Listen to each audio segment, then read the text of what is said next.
90 Days, 90 Reasons, number 83 by Michael Franti, and he is cute. Just, the dreads are a little messy, but I guess they're a part of his image or something. I don't know. Anyway, reason number 83, and I feel that this is my biggest reason altogether. This is the one that I definitely see the most in me. I'm an idealist in my personal life, but a pragmatist when it comes to presidential politics. I don't believe any president can solve all our nation's problems, but I feel Obama is closer to my opinions than Romney. He is the lead vocalist for Michael Franti and Spearhead. The most recent album is The Sound of Sunshine, and it looks like he's mixed too. I don't care, he's still cute. I have two criteria for choosing a presidential candidate to vote for. Do I generally agree with the principles more than the other candidates? And does my candidate's party have votes in the U.S. Congress and Senate?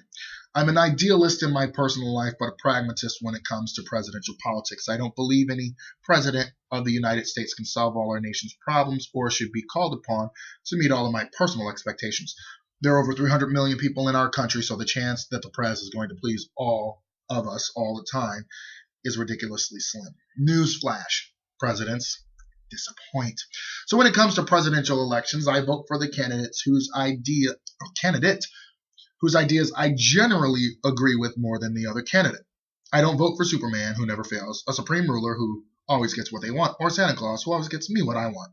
I vote for the person who I think might, emphasis on might, steer things economically, socially, and geopolitically in the direction I hope to see. So here are some important issues for me, and they're not listed in order, but these aren't all of them. We should end the war in Afghanistan as soon as possible. Welfare or wealthy people and corporations should carry a greater tax load than they currently do, and middle-class families should receive a reduction. Freedom of marriage for all people. We should preserve a woman's right to choose. We should increase spending on education. All citizens should have access to affordable health care. Prosecution of Wall Street criminals, and I'm definitely for this next one, legalize marijuana. Campaign finance reform, put an end to super PACs, make environmental sustainability a national priority. We should end all bombing of other countries. We didn't like it when it happened to us, Pearl Harbor. Create a Department of Peace. I don't think they're going to have a heavy workload. I don't know. Bring back music and arts education in public schools. Yeah. Whatever. You get my point. On all of these issues, I feel Obama is closer to my opinion than Romney. That does not mean I agree with everything Obama does or has done. Here. For example, I want to see an immediate end to drone attacks in Pakistan and an immediate withdrawal from Afghanistan and economic development for Afghan people, especially aid for schools. Obama says he wants to end the Afghan war in 2014, and Romney says he sees no reason for a deadline. To my second point, once a president gets elected, their ability to accomplish their goal is largely based on how many votes they have in Congress and the Senate.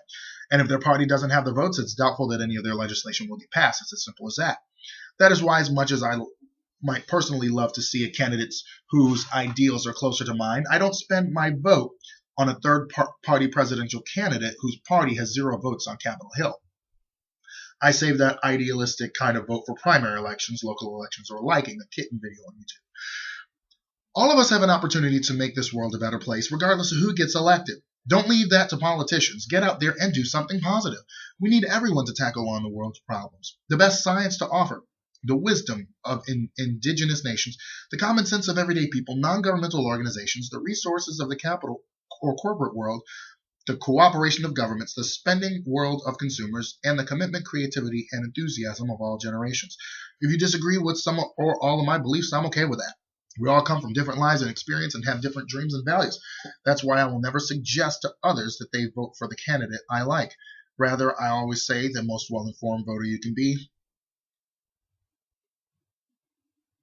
Show up on election day and vote for whomever you want. I hope everybody reading this does that. Or listening. Michael Franti, San Francisco, California. 90 Days, 90 Reasons, number 83.